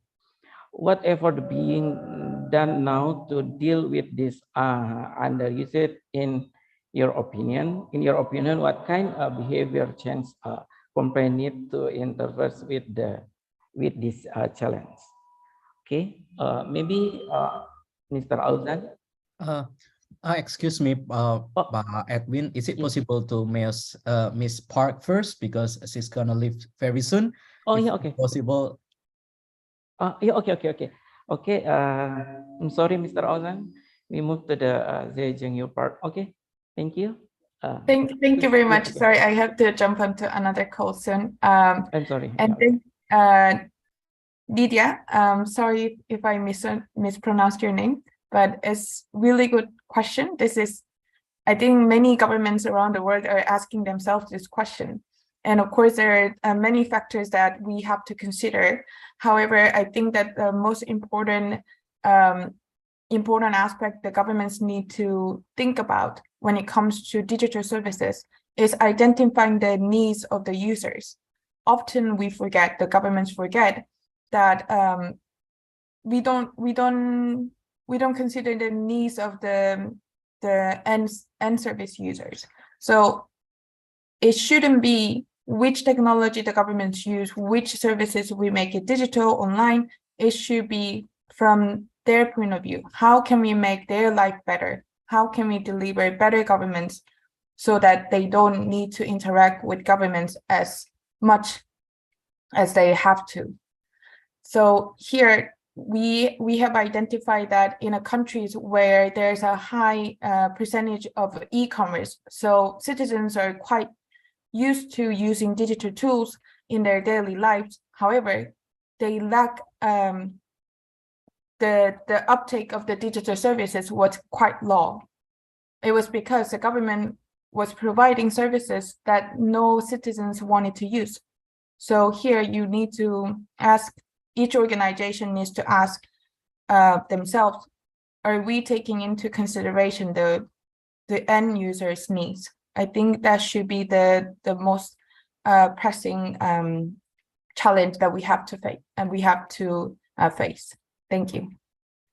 And thank you very much for inviting me here today. And if you have any questions, please feel free to reach out. Thank you. Okay. Thank you very much. Bye. Thank you, Mr. Jong, for the last answer. And Mr. Jong will be leave this meeting. Thank you for your support. Okay, for the next, Mr. Auzan Hilman. Okay, thank you for the question, Miss Nidia Astrini. So if we talk about the online service from the government, I believe that many government institutions haven't adopt or implement the digital services, especially in the remote area, like in Sumatra, Borneo, or Celebes, or also the eastern of Indonesia. They don't know how to implement, also how to adopt the newest technology that happens nowadays in worldwide. So they need major improvement, especially for the budget, because I think in the many remote area they don't have much budget to improve their technology. But on the other hand, the central government have many application, also many system that I think it's pressure many people that work in the government to report, to submit the data, and also apply the data according to the needs of central government. But it's in the positive way to develop our services, especially if we talk about the capital city of province like Jakarta, Jogja, Bandung, and Surabaya, they already have an app like what is called lapor aja, or they can submit or create their passport or their ID card by using the app. So it's the major improvement, but only in the capital city of province. But if we talk about the other area, especially in the remote area, I think they need major injection from the central government to improve their adoption. But if we talk about the behavioral change campaign, we can use the digital campaign using social media, or using the word of mouth from the citizen. So they believe that the digital services from the government is reliable and also trustable, because we can ask the people around us if they believe the application made by government, they trust or not.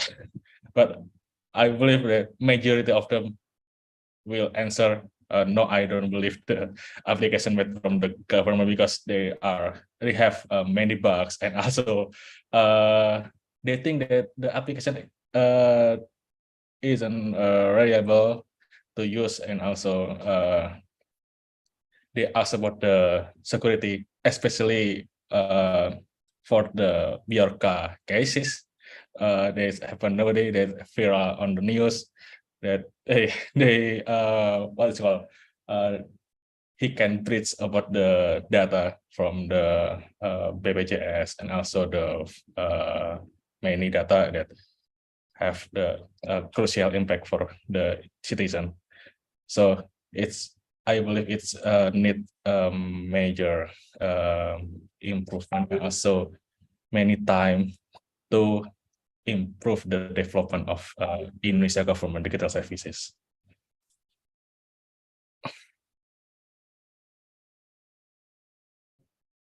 Thank you, Mr. Alzan. I saw before that the next answer time to Mr. Bobby. Do you can you give opinion? Thank you, Pak Edwin, and thank you, Miss Nindya Astrini, for the question. It's really challenging. It's a good question, and if we see here is most of I mean, before 2020, before 2022, most of the government agency or in both in local and central government is like skipping the business process of a technology cycle. So in Indonesia, or not only in Indonesia, but most of developing countries, technology are developed or generated is more supply driven than demand driven. In this case, the application is not developed by passing the process of market research, and then who will use it. So the framework, they skip about this. Who will use this system? Are these systems are needed to the public or within the organization? And what the impact if the system are developed? So they skip all of this part, and also how the system will be integrated to the other system, how it connected to another system, and the fourth steps or the fourth stage are missed during the development.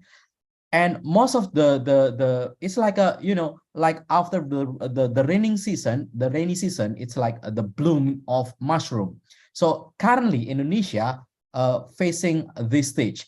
So during the digital era and the pandemic, many organizations of the government develop new application without any roadmap or grand design, how it's interconnected and how it will be utilized or employed by society or public. And I agree that every penny or every cent of a government budget spending should bring impact to the society. I agree about that. But the problem is we don't have any evaluation or the indicator system how every spending of the government budget bring impact to the society. So it happened also in application. Like I presented that it costs a huge number, a huge amount, budget amount, but how it's already what call supporting the development, the economic development, and how it trigger the growth of economic development. We don't have the data, and we still don't have a framework that we need to develop a database. So if they know that the system should be bring an impact, for example, create data, and then the data will be employed for the policy making and then policy evaluation, or at least we have a mechanism to evaluate every single penny of the government budget. I think we can, I think it can filtering the intention to develop or to launch an application. Okay, and what the kind of behavioral change campaign need to intervene with this challenge? Well, contextual understanding of digital government, how digital technology employed by the government not only transferring from face-to-face services to online, but also how the digital technology helps the government servicing to public by creating a better policy, and then how it's evaluated and how it's implemented. So if the government has this framework, I think the transformation will elevate the economic growth and development in Indonesia. Thank you. Thank you, Mr. Bobby. This is the last Can answer for another answer to can I add the new command for the answer? I'm sorry, because I want to add some new aspect to the answer to give endorsement for the answer, especially for the Mr. Bobby regarding the question for Miss Nidia. If you talk about the framework, the framework is still being developed by Bappenas, for especially for the standard for the data and also the technology that it's a government institution that have built or made. So in the future, the application and also the system that what's called the government institution will make or will build, including the third party, they will have to follow the framework that being developed by Bappenas. So, but it still need many years to get the impact, the real impact, especially for the development of Indonesia, and also to get the trust and also the faith from the citizens to believe that the government services is reliable. Yeah, I think that's all. Okay, thank you, Mr. Auzan, for your opinion, the last opinion, and thank you for Mr. Bebe to the last answer for the Miss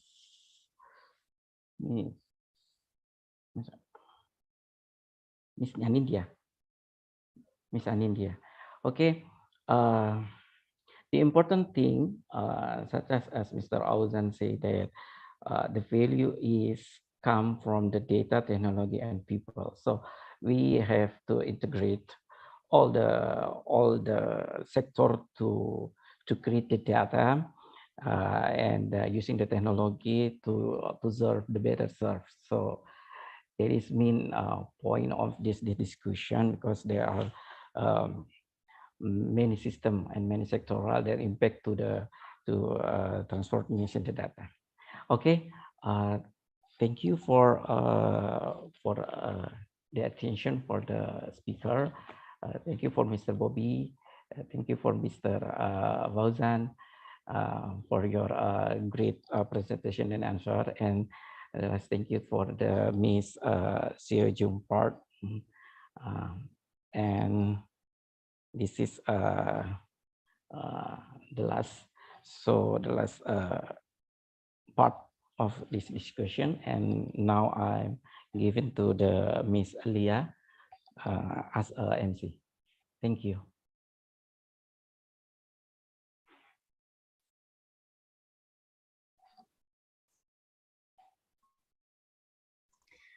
Okay, thank you, Mr. Edwin. Ladies and gentlemen, that was the main session of today's talk. Thank you to all the speakers for the material given. Hopefully it will give us beneficially. Also, thank you to the moderator and for the leading session. Ladies and gentlemen, we have come to the end of the talks today. We thank you for your attendance and active participation during the discussion. See you at the following MAFIN Talks next month. Stay safe and healthy. Wassalamualaikum warahmatullahi wabarakatuh. Waalaikumsalam warahmatullahi wabarakatuh. Thank you, Pak Edwin. Wabarakatuh. Terima kasih Pak Ilham, Pak Samroni, Thank you. Pak Bobi, Pak Thank you Ozan, for all. Terima kasih. Mbak Lia. Thank you for all. Assalamualaikum. Waalaikumsalam warahmatullahi wabarakatuh. Good afternoon.